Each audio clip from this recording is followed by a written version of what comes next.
Pse mendoni se ndodh kjo zonja Haxhi? Pra, pse zoti Rama her pas here duket se i jep një lek shpëtimi homologut të tij serb Aleksandar Vučić? Është kjo një mënyrë për ta ndihmuar atë në çaste të vështira, apo është ky një pragmatizëm gjeopolitik, apo është kjo për t'i bërë kashillëk Albin Kurti? Ata janë në simbiozë me njëri tjetrin, ata janë të dy së bashku, kanë qenë të dy së bashku. Janë pavarësisht që Aleksandar Vučić i përket një partie nacionaliste në Serbi, Aleksandar Vučić është po aq elementi George Sorosit sa ç'është edhe Edi Rama. Dhe mendoj që të dy këta... Mendoni që ky është filli për bashkëpunim? Absolutisht, unë mendoj që të dy këta janë të dy pjesë e përgjithshme e projektit për ndarjen e Ballkanit dhe për ndarjen e Kosovës.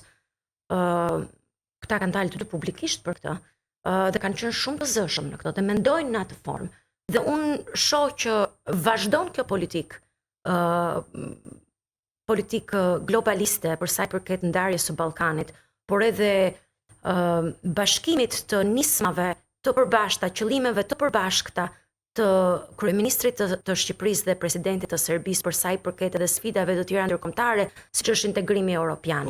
Dhe nuk është se, më falni që ju ndërpres, nuk është se Aleksandar Vučić se ndihmohet nga Rama. Mendoj që ata ndihmojnë njëri tjetrin në kohë krizash. Ata të dy janë në pikën më të dobët ndërkombëtare dhe kombëtare që ekziston në vendet përkatëse, po edhe në arenën ndërkombëtare sot.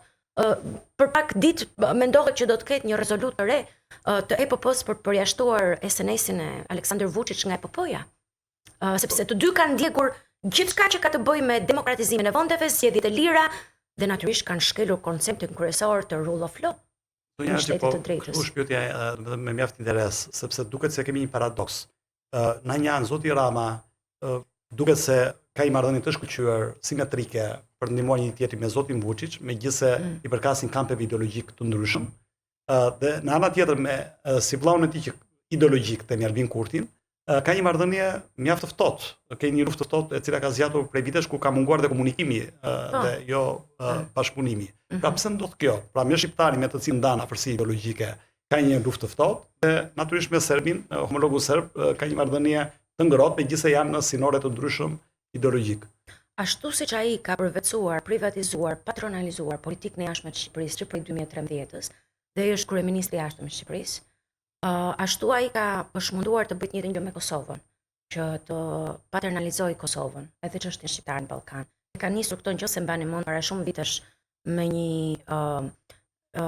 një deklaratë të partive politike të shqiptarëve të Maqedonisë në zyrën e tij. Mos i harrojmë faktet historike. E ka vazhduar me Kosovën, natyrisht që situata me Kosovën për sa i përket Ballkanit të hapur, apo më falni, përballja e tij me Kosovën ka nisur që në kohën kur Ramush Haradinaj ishte kryeministër. Sidomos për sa i përket këmbimit të territoreve, të ndryshimit të kufive, aty e ka pasur përplasjen e parë me një kryeministër të Kosovës. Pastaj ka vazhduar me Isa Mustafën, sepse Isa Mustafa ka qenë kundër, edhe Abdullah Hoti kanë qenë kundër Ballkanit të hapur. Ndërsa përplasja me Albin Kurtin, pavarësisht që ata mund të kenë pika të përbashkëta ideologjike, sepse nuk janë ideologjikisht të njëjtë. Albin Kurti është i majt, ideologjikisht i majt, është ideologjikisht i majt.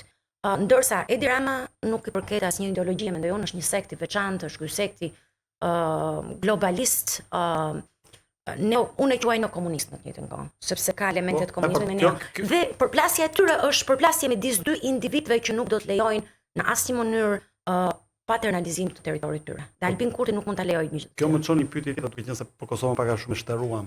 Si ka mundësi atëherë që zoti Rama, që përket këtij sekti globalist, internacionalist, të majt natyrisht marrëdhënie të kulturave me Pedro Sanchez, kryeministri spanjoll dhe të tjerë thjeshtëarmër, ka njëkohësisht marrëdhënie të shkëlqyer me Viktor Orban, po pikërisht po i them.